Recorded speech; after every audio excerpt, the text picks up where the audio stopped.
গতকাল থেকে গুঞ্জন শুনতেছি যে স্বরাষ্ট্র উপদেষ্টা নাকি পদত্যাগ করবে।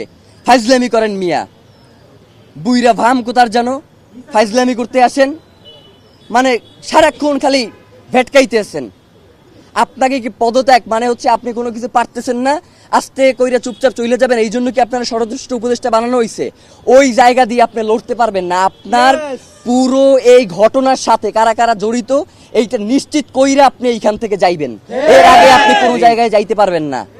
মানে হইলো যাইয়া আপনি যাবেন, কোনো সমস্যা নাই, তার আগে বলবেন যে আপনারা কে বাধা দিছে এই দায়িত্ব পালন করতে, আপনি কার কার জন্য এই দায়িত্ব পালন করতে পারেন নাই, কে এই খুনের তদন্ত করতে আপনারা বাধা দিছে, সব কথা বইলা দিয়া এরপর আপনি যাইতে হইবে, এছাড়া আপনার যাওয়ারও কোনো সুযোগ নাই।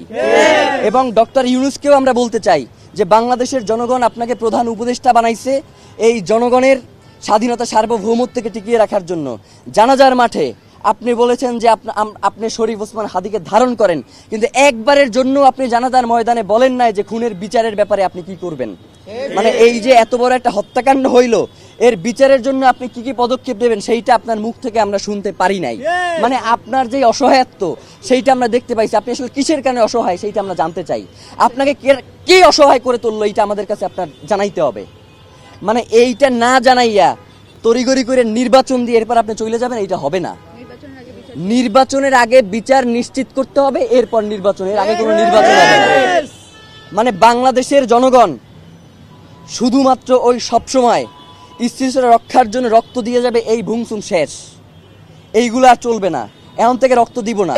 প্রয়োজনে যারা আমাদের ভাইকে হত্যা করছে, গুম করছে, খুন করছে, আপনারা যদি এই দায়িত্ব পালন করতে না পারেন কিন্তু রক্ত নেওয়া শুরু করে দেবে। রক্তপাত একবার শুরু হয়ে গেলে এটা আপনারা থামাইতে পারবেন না।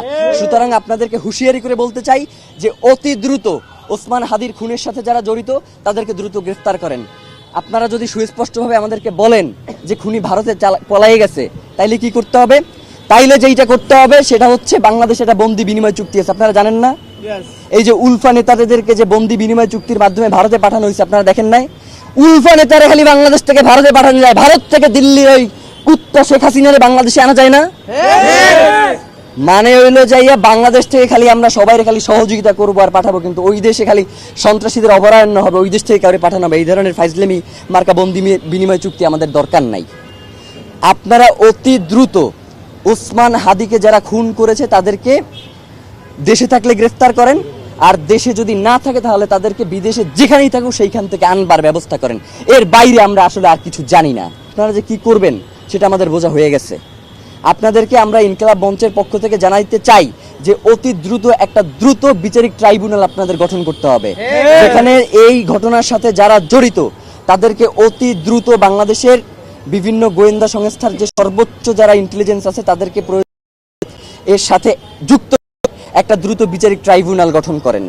এবং যদি আপনারা এটা করতে সক্ষম না হন তাহলে FBI এবং স্কটল্যান্ড ইয়ার্ডের মতো যারা পেশাদার ইন্টেলিজেন্স আছে তাদের সহায়তা নেন, তাদেরকে বাংলাদেশে এনে এর পিছনে কারা কারা রয়েছে তাদেরকে দ্রুত গ্রেফতারের ব্যবস্থা করেন এবং বিচারের মুখোমুখি করেন।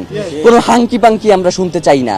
এই যে ইসের বন্দুক যুদ্ধের মাধ্যমে হত্যা করা এইসব বালসালা এখন আর আমরা জানতে চাই না। আমরা চাই ওসমান হাদিকে যারা খুন করেছে তাদেরকে জনতার সামনে এনে আপনারা উপস্থাপন করেন, তাদেরকে বিচারের মুখোমুখি করেন। এর বাইরে আমরা আর কিচ্ছু জানতে চাই